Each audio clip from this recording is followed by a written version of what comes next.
Hello,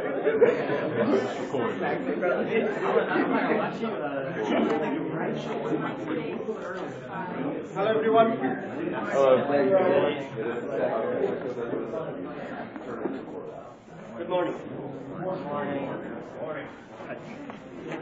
How was your weekend? Long Amazing. weekend. Amazing?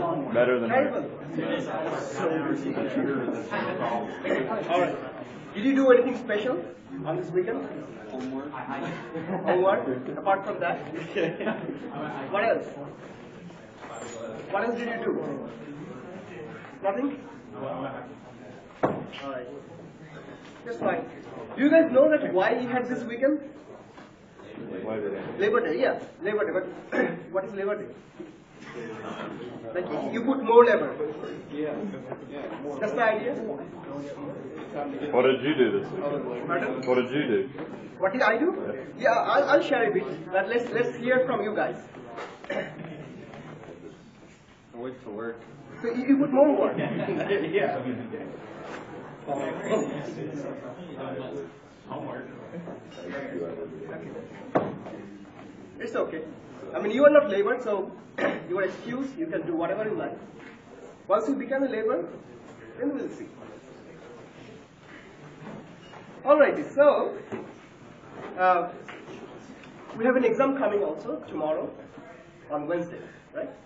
So don't forget about that. And as I always say that all the syllabus of the exam would be on the previous week, up to the previous week.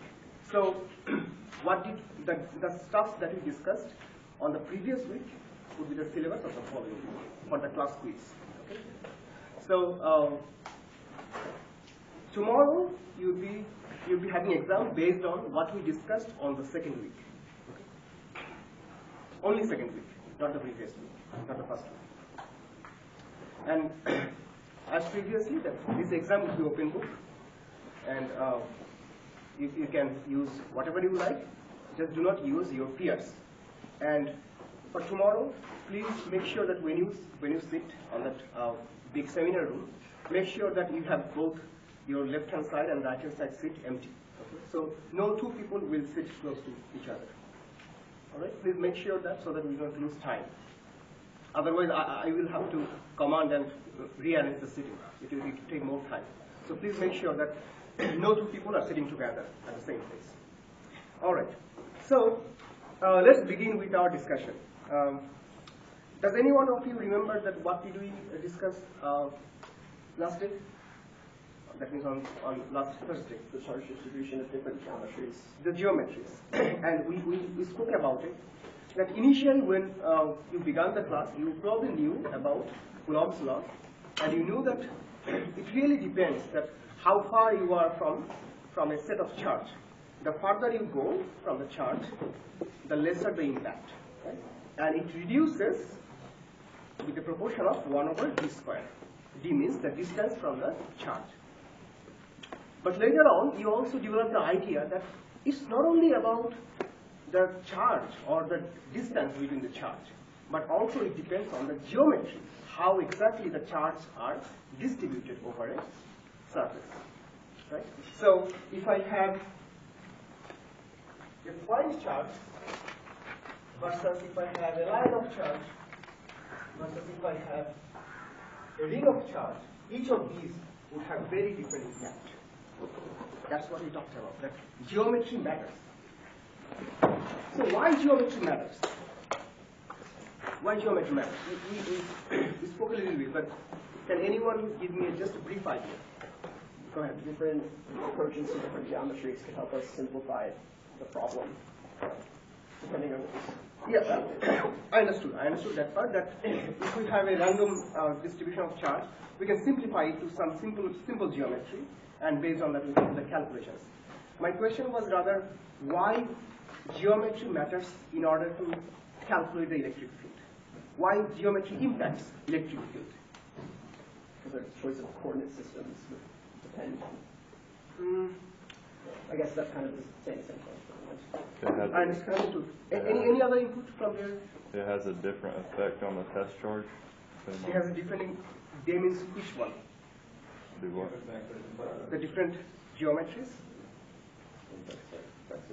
Go ahead. Does it affect like the density of the charge? Density impacts, of course. So the density of this guy, if it changes, of course, it's going to impact the corresponding electric field. So Coulomb's law says that electric field is proportional to the charge that it has and the distance from the charge, right? But there is something that is not there. So from this equation, you cannot tell whether a ring of circle or whether a line of charge or whether a point charge has different electric field distributions. You cannot tell it, right? From this equation, there is nothing about geometry. But then we use this equation and eventually came up to the point where we looked at if each of these different geometry has different impact. Where it is coming from. We haven't used any other formulas other than these things. We use this Coulomb's law and then we use calculus. But we eventually found out that these guys have a very different geometry, very different electric field impact. To explain further, let's look at the electric field for this ring of charge at a point at the center, but aware of the plane. So for the electric field of this ring of charge, if I remember correctly, then it's actually K rho H divided by H square plus B square raised to the power 3 by 2, where the radius is B and H is how far away you are looking at. Let's say that we are looking at a point which is H distance away from this plane of ring, then H will be impacting the electric field. In case of a line of charge, I think electric field is 2K rho divided by, let's say this is H. H is the distance from the wire, 2K rho divided by H. And in case of a point charge, electric field is K rho KQ divided by D squared. So we looked into three different expressions because of three different geometry. And why the geometry is impacting their corresponding equations is because this equation is a vector equation. This electric field is a vector property. So when we add up two vectors, we also need to look into that. What is the direction of these vectors? For instance, if it is a point charge, then all the vectors will be probably directing in this way. If we have a test charge here, so we have a small test charge Q and a point charge capital Q here, then all the vector fields are directed in that particular direction. But if it is a long wire instead of a point charge, it is a long wire, then each of these segments of this long wire will create some impact on this test charge, but their contributions would have different direction of vectors, right? They will have very different direction of vectors, isn't it? Versus, if it's a circle, and we are trying to find out the impact of this circle on a test charge, small q, then these guys will also have a very different vector addition. Right? So you understand that the vector summation of this guy and the vector summation of this guy could be very different because they are all oriented in two very different directions. So the answer, if somebody asks you that why different geometry have different impact on a test charge, the answer should be because of the vector property of electric field. It really depends that how exactly all these vectors are distributed. So when you add them up, the vectors that come from a circle versus the vectors that come from a line of charge versus the vector that comes from a point of charge is very different. Okay? So the simple answer is electric field is vector, and we are adding the vector properties. So we need to really look into how exactly these charges are distributed. That's how the geometry matters. Is it clear? Okay.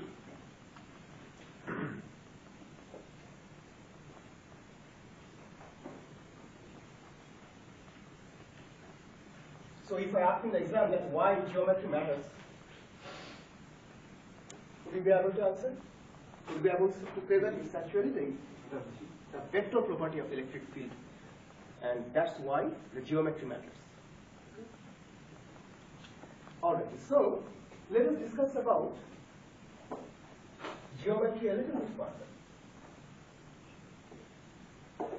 We discussed about the point charge, and you know it very well that the point charge has a corresponding electric field that depends on the inverse square proportion to the distance. So if I have a point charge, I will have electric field coming out of that point charge, and the further I go away from the point charge, the lesser electric field would be, and it would reduce with distance, right? Now here's an interesting thing. You look at this expression, and you also look at the expression of gravitational force. Gravitational force is also dependent on the distance between two objects. And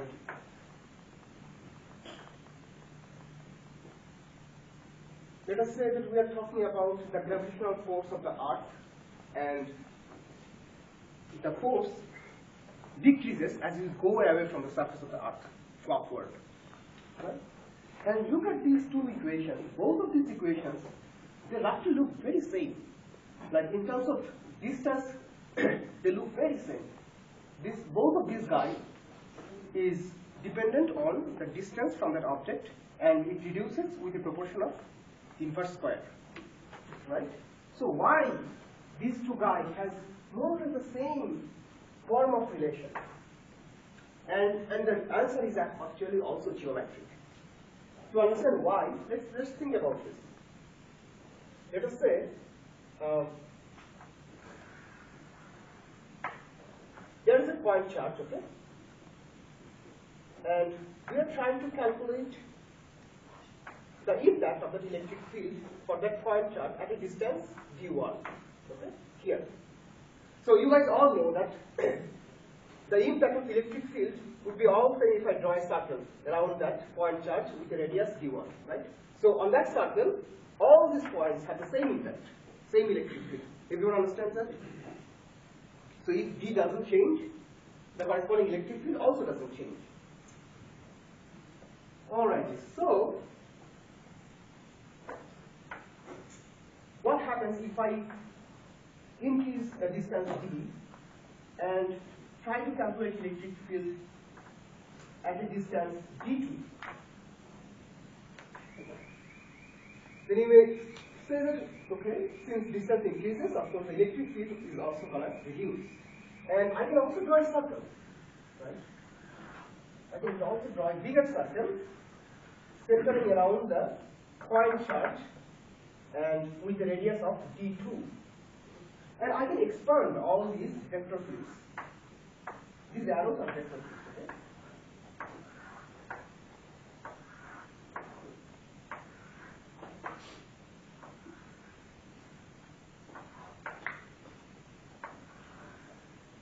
These arrows are vector fields. So let us count the number of all these arrows. 1, 2, 3, 4, 5, 6, 7. Right? So total 7 number of lines has been drawn. In fact, there are infinite number of lines, but just for the sake of simplicity, I drew 7 different radial lines that are coming out of this small point charge. So no matter how far we go, we will always cross these 7 lines if we draw a circle. Right? So if we try to calculate what is the density of these lines on a given circle, how can we calculate it? Let's say that we are trying to calculate the density of lines on these smaller circles. Density of line means how many lines are going to penetrate this smaller circle. So total 7 number of lines are there. Right? Total number of circles.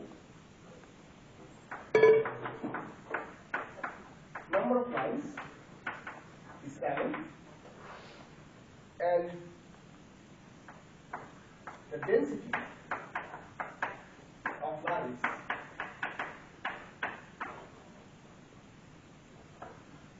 at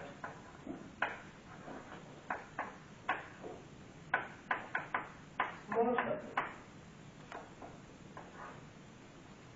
Can anybody help me to write the density of lines? Density of lines means you have to count up the total number of lines, and you also have to count or measure the total length of this circle around this circumference. So what would I write? What is the density of lines?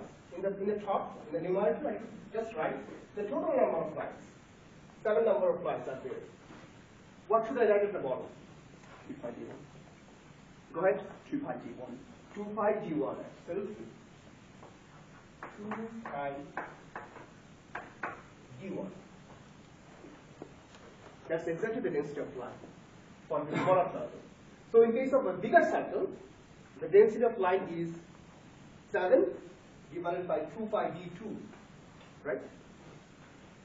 So for the bigger circle,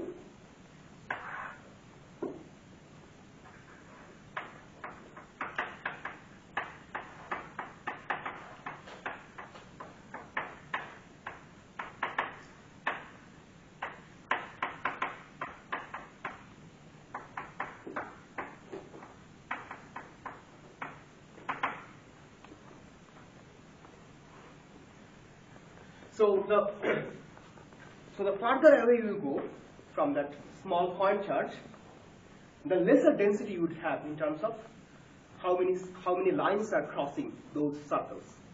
Do you understand? Do you follow this? And why? Because the farther you go, the bigger the radius of this corresponding circle, and that's why the circumference also becomes bigger. So the density of lines reduces because the number of lines remains same, right? Again, number of lines of electric field remains same. That means the density of lines must be reducing as we go further away from the point charge. Everyone follows? Okay. So think of this. We are just drawing this cartoon on a piece of plane of board. In reality, if we have a point charge somewhere there, all the electric fields would not be on a plane, right? Would it be on a plane, or would it be expanding on a 3D surface? They would be on a 3D surface, right? So, if we could draw something on a 3D surface, it would not be a circle. It would be a what? Sphere. It would be a sphere. So, exact calculation of density of lines must be taken care of the fact that it's a sphere. All these lines, they are penetrating a sphere. So, the actual density of line for the smaller sphere would not be 7 by 2 by d1, but instead we should write what? What we should write here at the bottom? If it is circle, we should write the circumference of the circle, but we just discussed it's not the circle, it's actually a sphere, right? So, what should we write at the very bottom? We should write the area, not the circumference. Circumference is only for the circle. We should write the area of that sphere, right? So instead of a circle, it should be an area. And what is the area of that sphere with the radius d1? What is the area? 4 pi d1 square, right? Absolutely. So it should be the actual density of lines is 4 pi d1 square. And similarly, the density of line for the bigger sphere would be number of lines divided by 4 pi d2 square. Okay? Do you notice that the density of line is actually proportional to d square? And this is why when we write Coulomb's law, we come with the term 1 over d square. So this electric field is basically saying that we have some imaginary line of charge, and the density of these lines is going to decrease as we go further away from the point charge. So this is why this electric field is proportional to 1 over d square. Okay? And when we talk about the gravitational force, the same idea applies. When you talk about gravitational force, we think that we have a mass, big mass, and there are some imaginary line of forces that goes away from this big mass. Okay? So the further you go from a big mass, let's say we're talking about Earth. So let us say that we have Earth here, and we're trying to calculate the gravitational force of the Earth.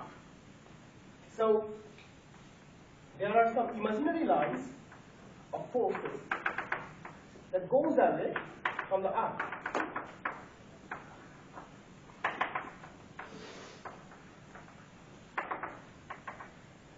Okay?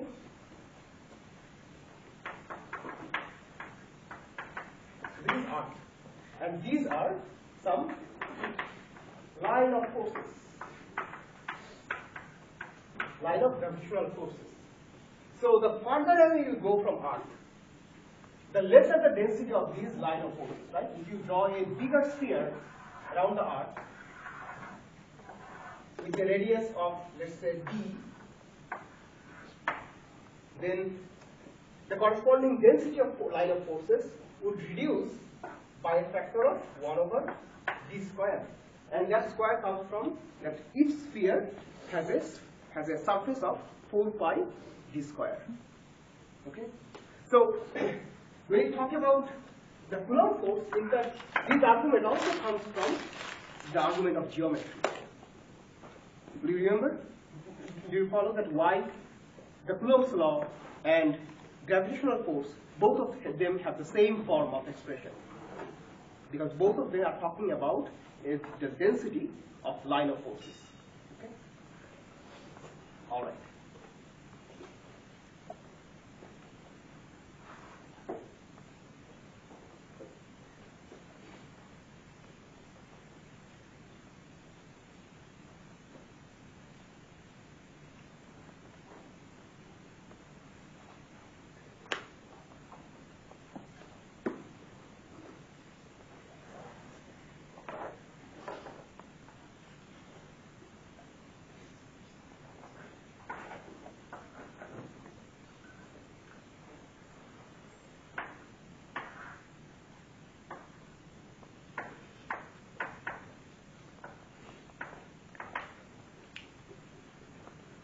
We also talked about the following impact. What if we take a line of charge with a finite length L? If the length is finite, then the corresponding impact would be expressed by taking care of another factor, L divided by root over L square plus H square. So L, basically this is twice L, if I remember correctly. So if the total length of the wire is twice L, then we should add another factor, L divided by root over L square plus H square into the expression of the electric field. Right? So, we have three different equations. One is for point charge, one is for line charge, and one is for ring of charge.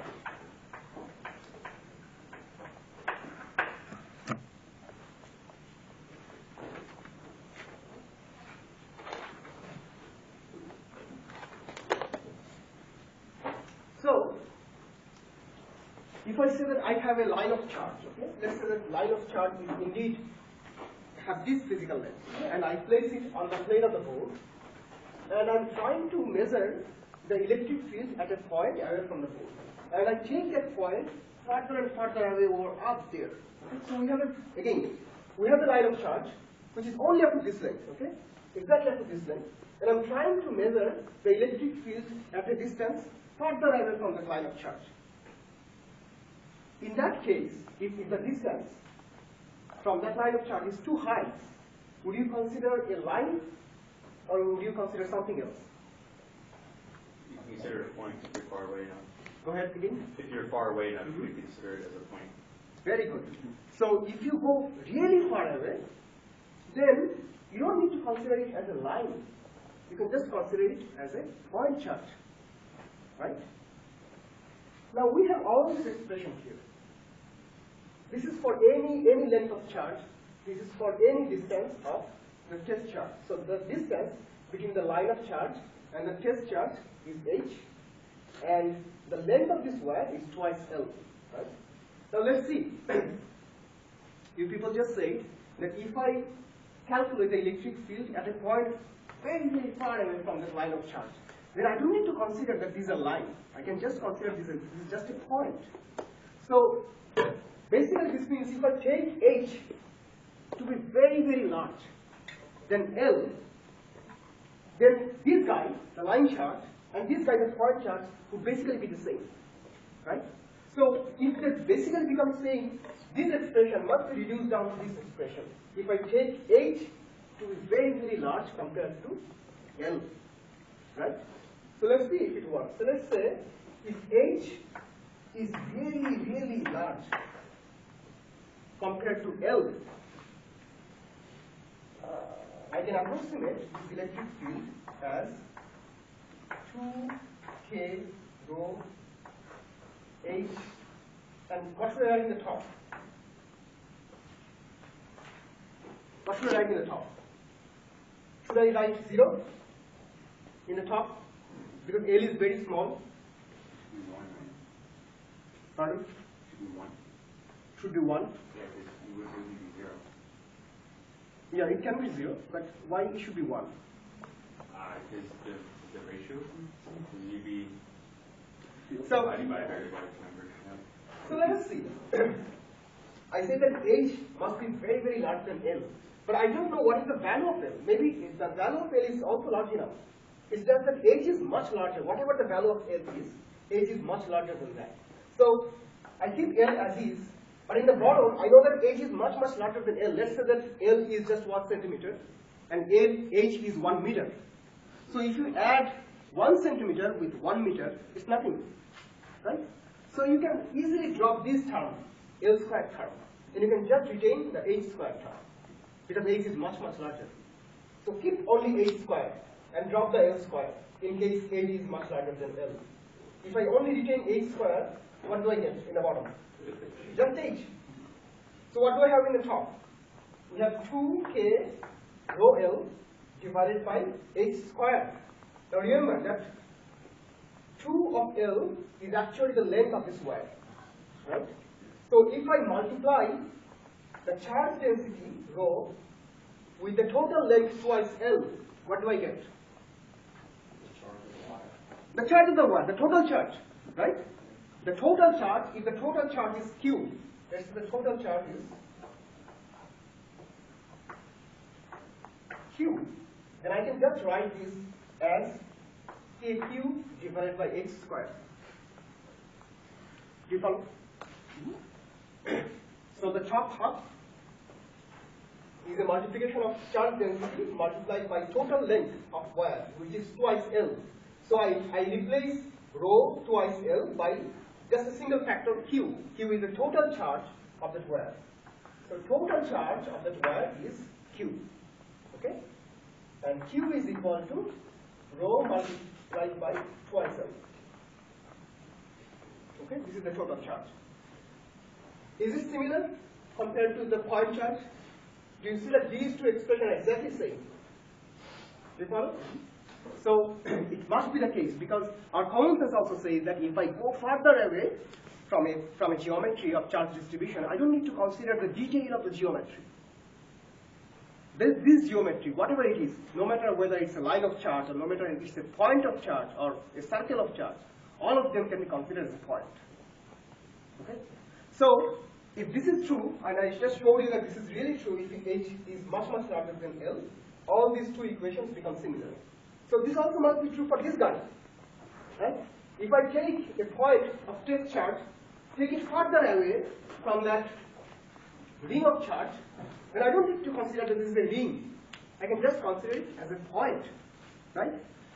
So if I take h to be much larger than B. B is the radius of the circle. If I take H to be much larger than B, then I must be able to show that this expression must be reducing to this first equation. Okay? So I'm not doing it. I hope that you will be able to do it by yourself. So give it a try at home. Take H to be much larger than B. So take H to be much larger than B and show that if H is much larger, the electric field is almost proportional to KQ by E squared. Well, it's not E squared, it will be KQ by H squared. That means it would just look like the first equation. Are you following, guys?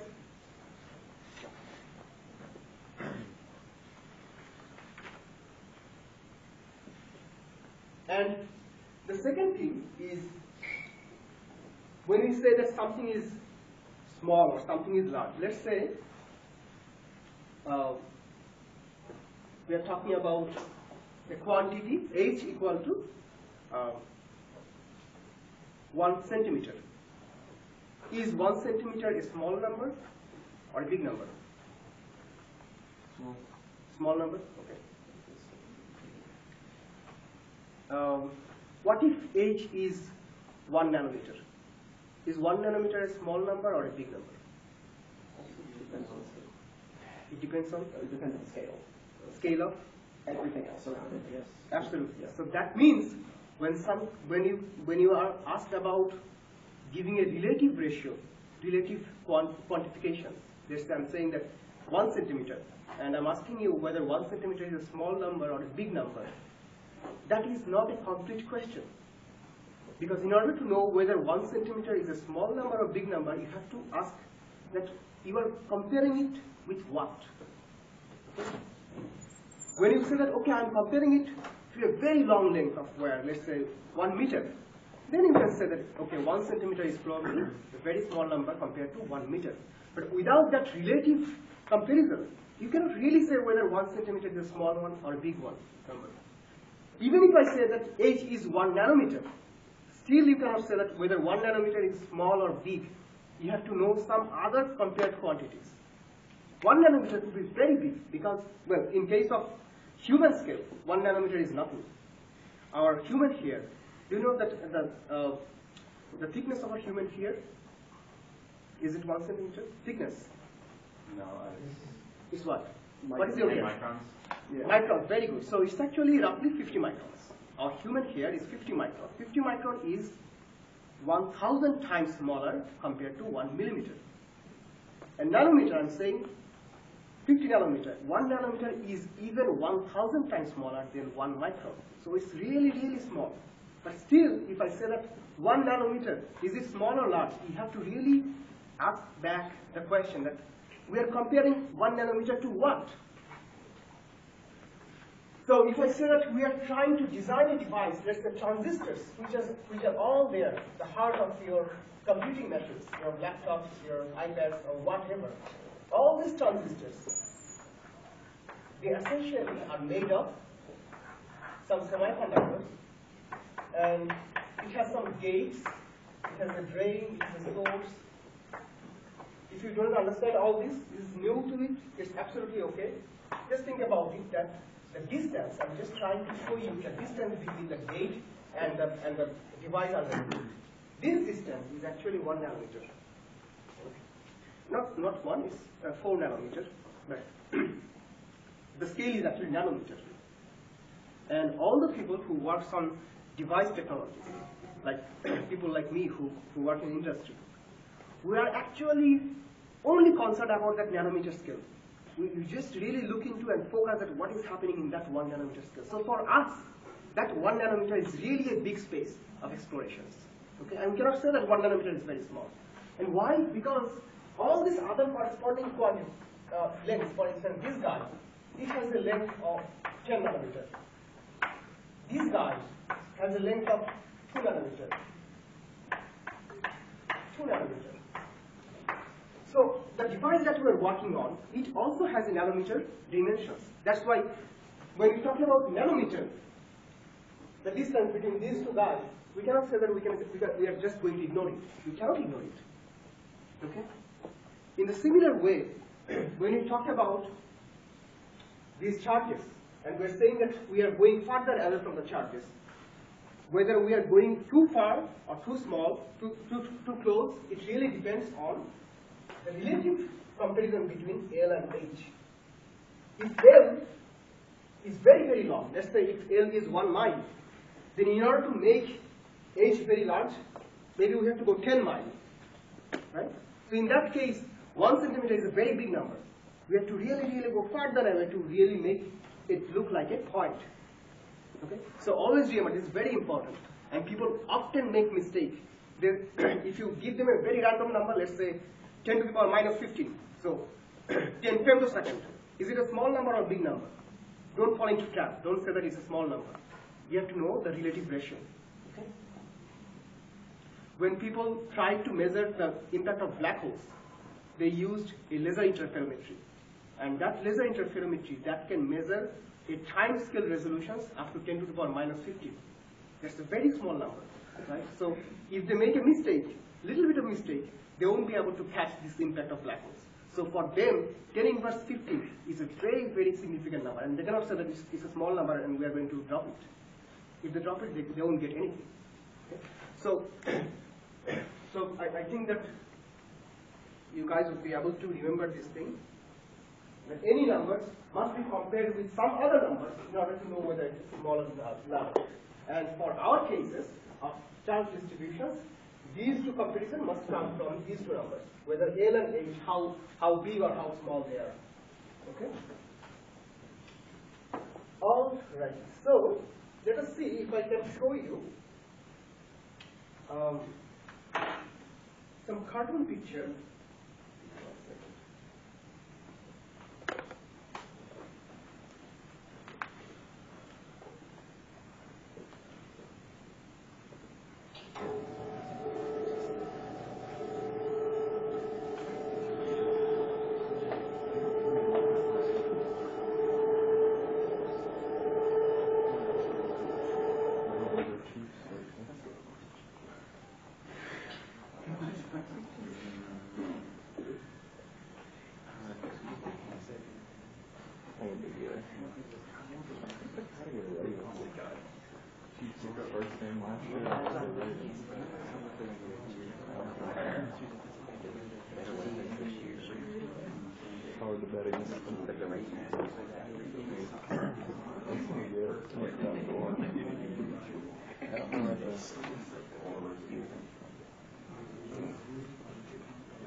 So what we are going to see is to see the impact of adding different charges on the electric field.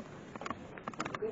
So in this right panel, I'm going to add some charges with some specific quantities, and those charges can be positive or negative. And based on those signs, positive charge or negative charge, we'll be seeing that how the electric field is going to be distributed over the entire space.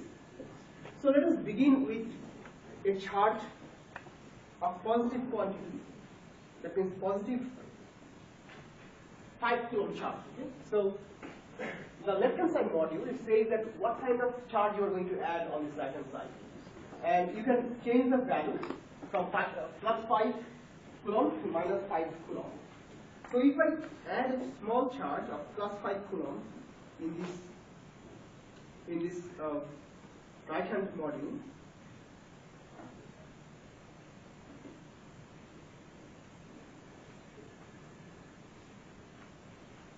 and look at the corresponding electric field, do you see that the impact of the electric field is being shown by this arrow? Okay? So the direction of the arrow is showing that what is the direction of the force, electric force, and the magnitude of this arrow is roughly saying you what is the strength of this electric force. Okay? So if you go further away from this point charge, you can expect is the length of this arrow is going to be reduced over time. Not over time, but over space. And all these arrows are going to be radially outwards from this point charge. Right? That's what we are seeing here.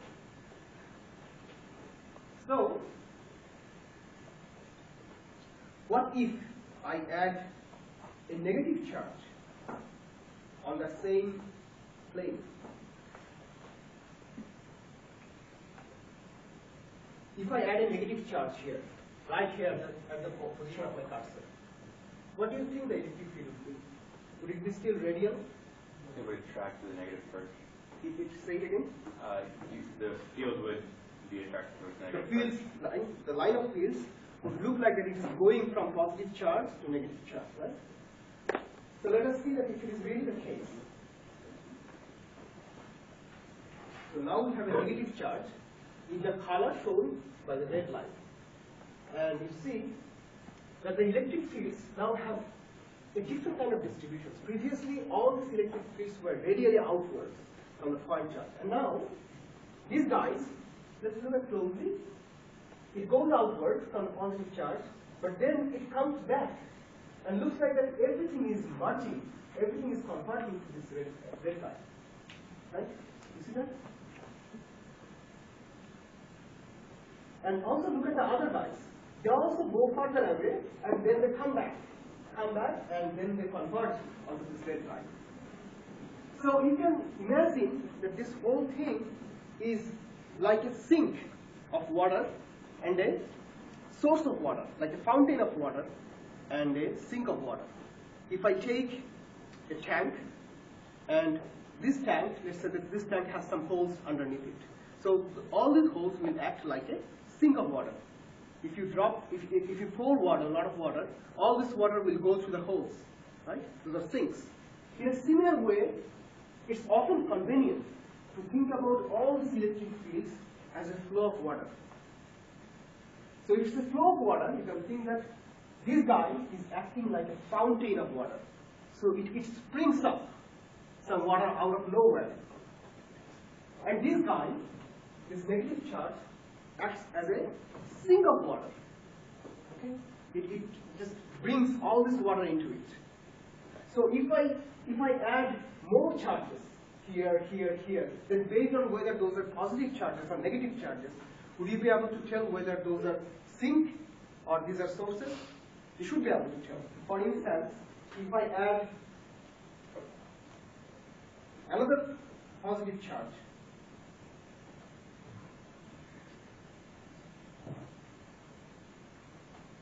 right here, that is the position of the cursor. That would be a fountain, right? So this is exactly a fountain. It creates even more electric fields. Electric fields are going outwards from that point source. If I add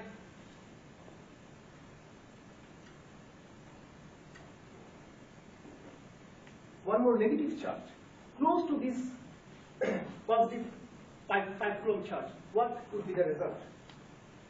If I add another negative charge very close to this guy,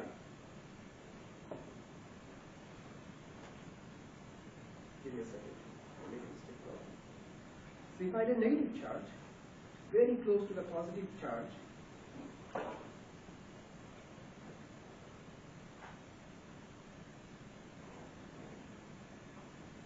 these two guys would act as a source and sink. Does your intuition tell that if I take a very positive charge and negative charge and put them very close to each other, they are gonna confine all this electric field only between them, and the other guy would remain unaffected by their presence? Do you understand that? They are going to cancel out their impact on these guys. So these two guys would behave as if no other charge is out there.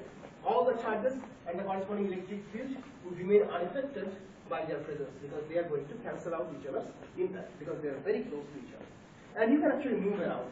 I will in the canvas, I will give you the corresponding URL of this module, and you can play around with it.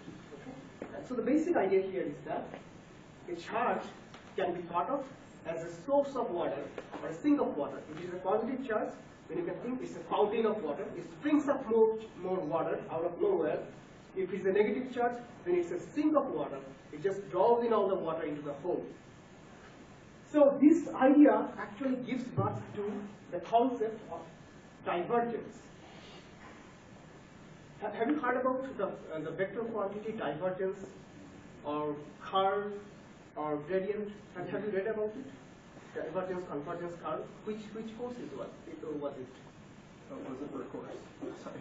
Oh, not a course. He likes to learn for fun. Okay, so you guys have not taken a vector calculus course that talks about gradient, divergence curve. Yeah, we typically. Pardon? Some people. It was there? Some people took Calc 3 that had that in it. Some didn't. Oh, so it was not a mandatory course for this class, right? We've had Calc 3, but some professors taught it. Some Let me hear the other people. So, is there anyone who is hearing the first hand the term divergence? Okay, good. So you have not, these guys, you have not heard anything about gradient, divergence, and curve. This is the first time you're hearing it, right? first time. Okay, good. No, this is good. This is good for me to know so that I can build up my story accordingly. So divergence simply means how much water is going to diverge out of a source, of a fountain. Okay? If I take two charges, then you can say that the divergence of the charges is going to be positive for the positive charge. And this guy would say that the divergence is negative. Divergence is negative means it's not actually diverging. The water is not diverging out of a sink, out of a point. It's actually converging. So negative divergence means it's actually converging. Okay? How we are going to measure divergence and convergence, that's a separate discussion. But just to give you the conceptual idea that what divergence really means. Divergence can be thought of as a surface where we have various sources and sinks, and we are just trying to see whether water sinks into the hole or it springs out of the hole. Okay? If it springs out, then the divergence is positive. The more water springs out, the higher value of divergence is. The more water sinks in, the higher value of negative divergence it is. Do you follow? Okay? So if I take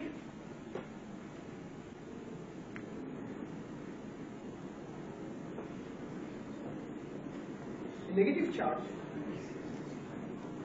and just put it here, this will act as a sink, of course. But this sink is weaker than this sink.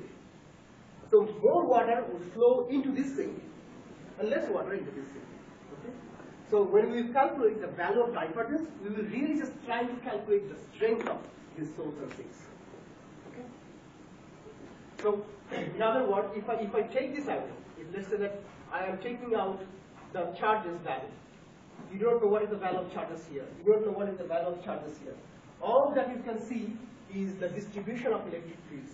And you can see how they are going to be sinking in or how they are going to be springing out. So based on this electric field distribution, you must be able to tell whether you have a positive divergence at one point or whether you have negative divergence at another point. And if you can do that, you may also be able to tell whether these divergences are strong or weak. Okay? If there are more water sinks in, again I'm saying, if there are more water sinks in, then it's a negative divergence. If there are more water spreads out, then it's a positive divergence. Okay?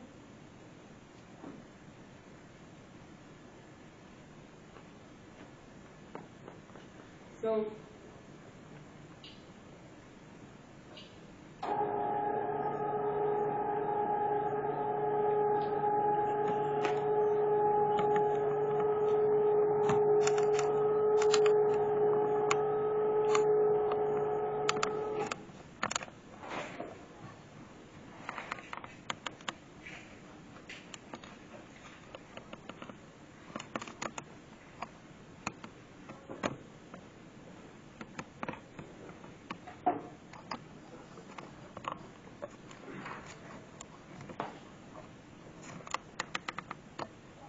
let me try to draw what we have seen in this board. We have seen that a charge can be thought of as a source of water or a sink of water. Source of water means more water is springing out of that point. And sink of water means more water is flowing into this point.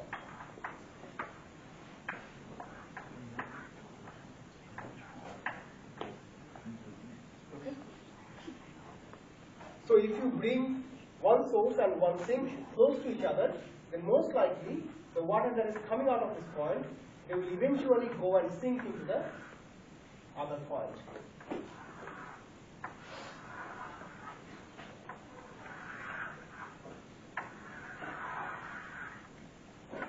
Okay? This is how the electric field would look like. The arrow of the electric field would go from the positive quantity and would sink into the negative quantity. Okay? And similarly, this electric field would go from the positive side and end up into the negative side. Alright? Yes. So without the positive charge, just the negative charge by itself, is it all converging? Yes, it's all converging. So that's a good question, because it may look like that we just have a sink and water is just going and falling through the sink. You may not ask the question that where the water is coming from. The water might be coming from some other charges, which might be further away and we cannot see it, and that's okay. So this guy is going to act like a source of water.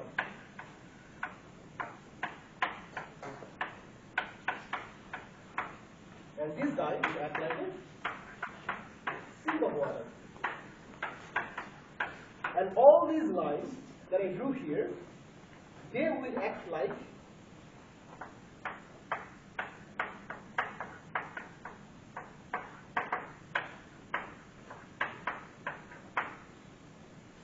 representing the velocity of water. Okay? The direction of these arrows, they are actually telling in which direction the water is going. Okay?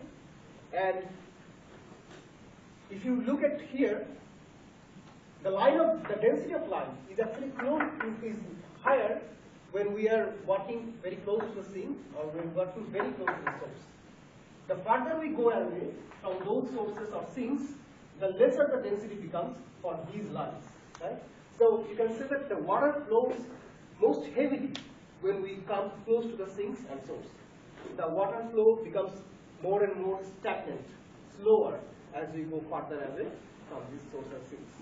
Okay? And this is exactly what we see. If we take a physical tanks and create some holes and fountains, we will see that the further we go from these sinks and fountains, the water becomes more and more stable. There is really no water flow very far away from these source and sinks, right? So when we talk about divergence, we just want to give a mathematical description of this strength of the source of water and sinks of water. A positive divergence, a very high value of divergence means a lot of water is coming out of the source. A very high value of negative divergence means a lot of water is sinking into the hole. Okay? And in order to give the mathematical description,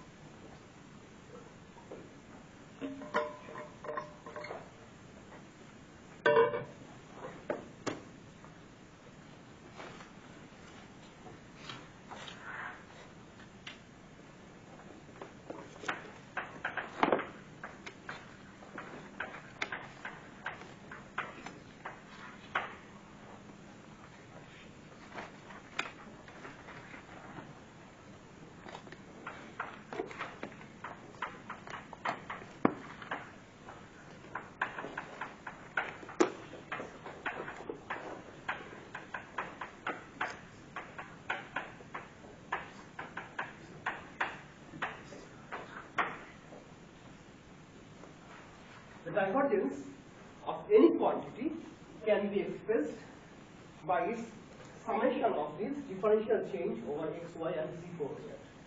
Okay? So basically, as I say that if a divergence is very high, if the value of this mathematical operation is very high, then you would understand that it's acting as a source of water. If this guy is negative, then you will understand that it's acting as a sink of water. If this guy is 0, that means you are somewhere in this plane where there is no sink or no sources. Okay?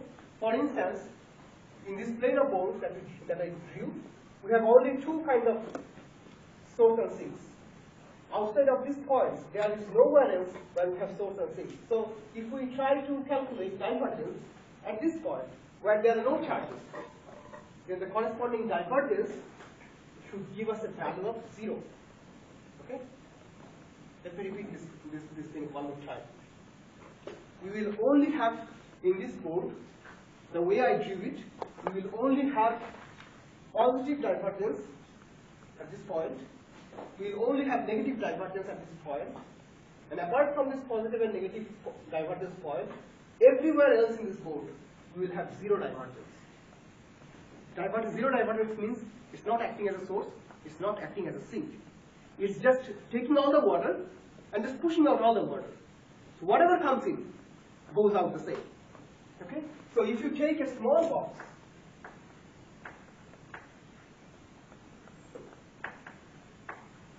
and try to calculate what is the divergence of the small box, you notice that this box is taking all the water into it and just spitting out all the water out of it. Okay?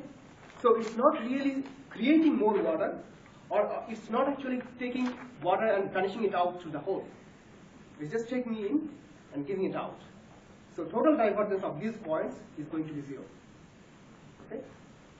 So we talked about positive divergence point, we talked about negative divergence point, we talked about 0 divergence point.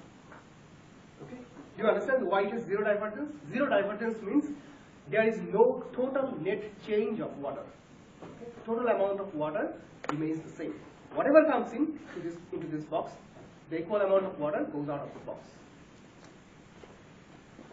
So even before we go into the mathematics, we have a more or less qualitative idea of what divergence may look like.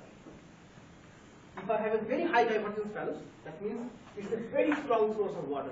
A lot of water is coming out of it. And in order to mathematically calculate it, let's say we are trying to calculate the divergence of electric field. So instead of water, now we should come back and think about, these are not really water flow, but these are actually electric field lines.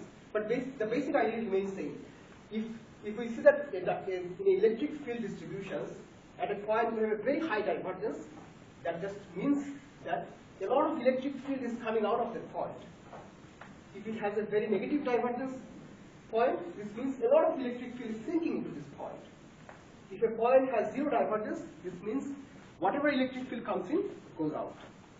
So there is no net change of electric field around that point. That's exactly what divergence would mean in mathematical domain. And we will try to see that how the calculation is done. But as I say, that calculation always comes later.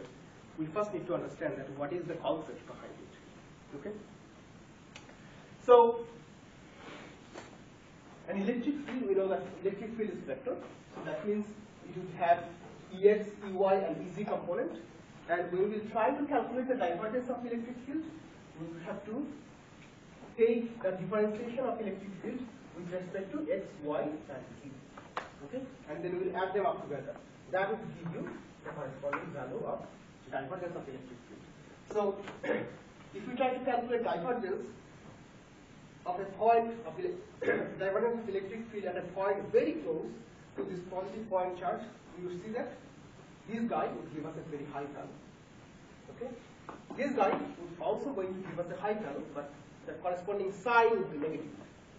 This guy is going to give us a 0 divergence value. What is the divergence value here? 0. And how about this guy? 0. 0. You understand that? These are not source and sinks. Okay? So are we talking about like a point at the center of that? Okay. It's a very small point, a very small box. Okay. So divergence is always is described in terms of differential equations, differential expressions. So since it's a differential expressions, it's always concerned about a very small point in a space. Okay. So again, it really means that if you put a small box here, very, very small box, and you try to monitor how much water is coming out and how much water is going out, you see that the total amount of water coming in and total amount of water going out is the same. That's why 0 divergence. Okay?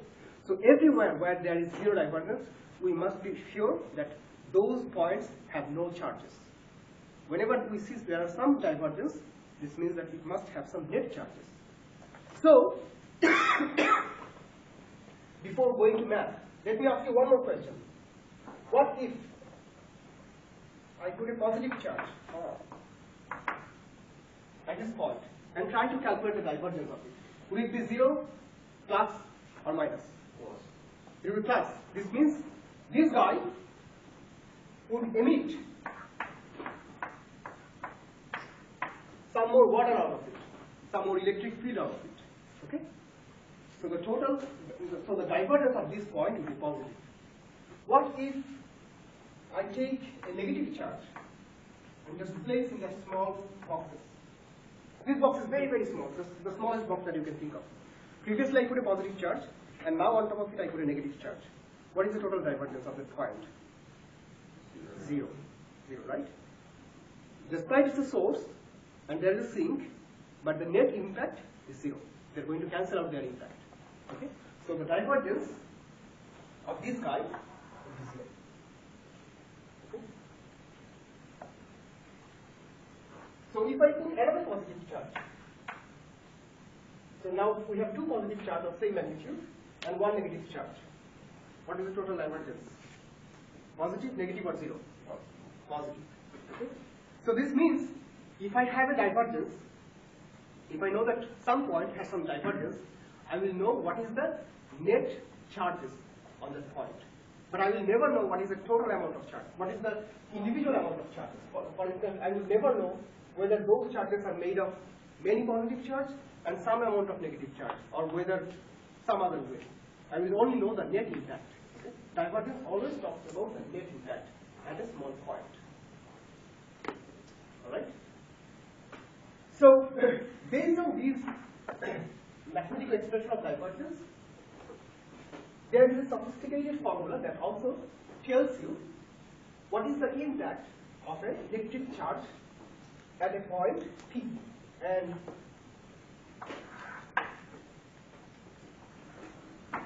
this is denoted as Gauss law. And Gauss law says the divergence of a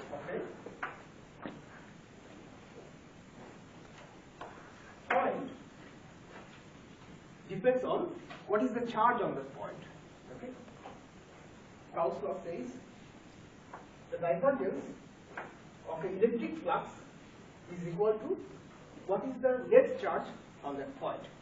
So rho is the charge density. Let me write it here. This is the charge density. And this guy is called electric flux or electric displacement.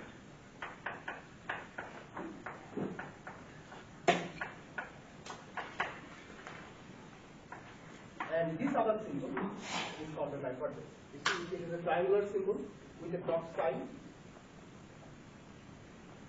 So let's talk a little bit about it. And before we go, have you seen this term previously?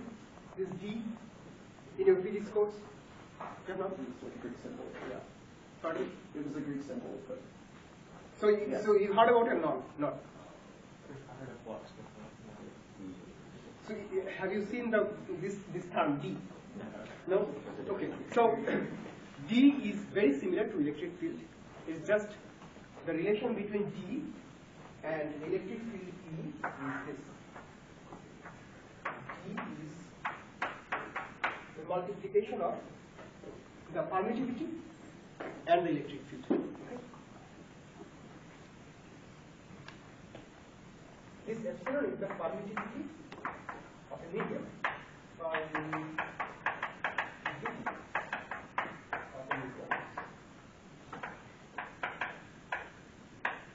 This is electric field.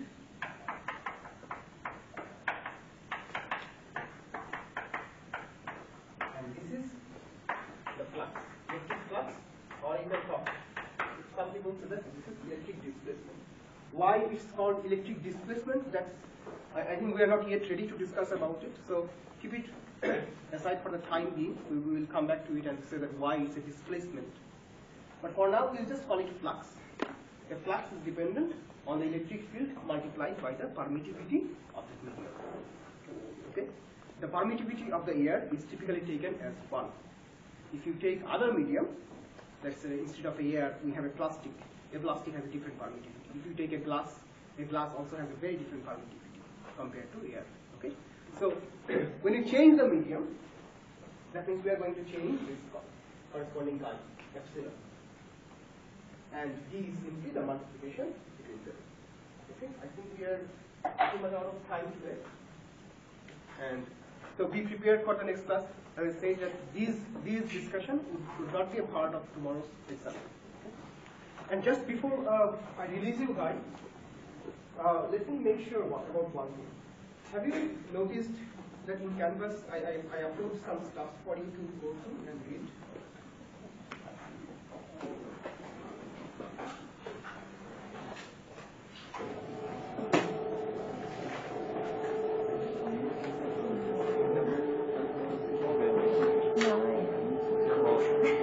No coincidence there.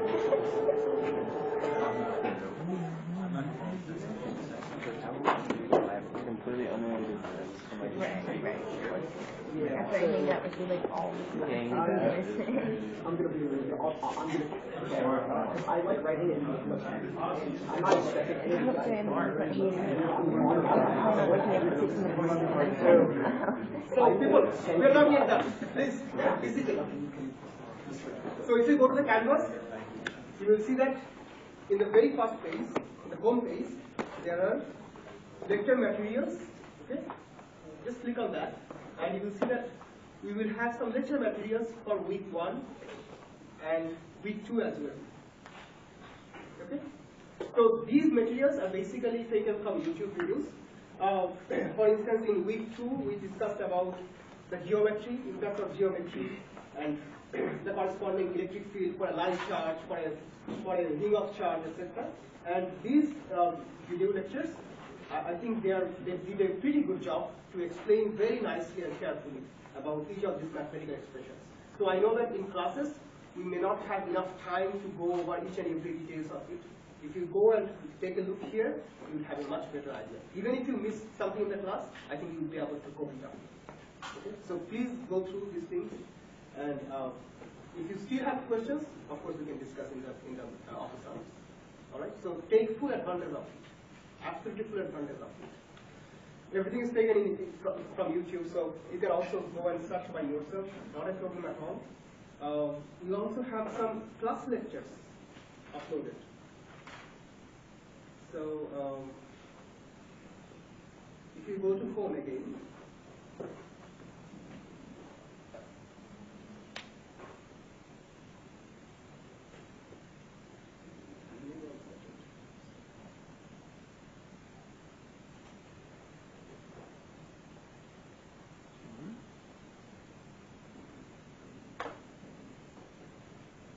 Just a second email. so if you go to the announcement section, you will see that our class lectures, some of the class lectures have been recorded and we uploaded it in YouTube, and you might be able to access them as well. Okay?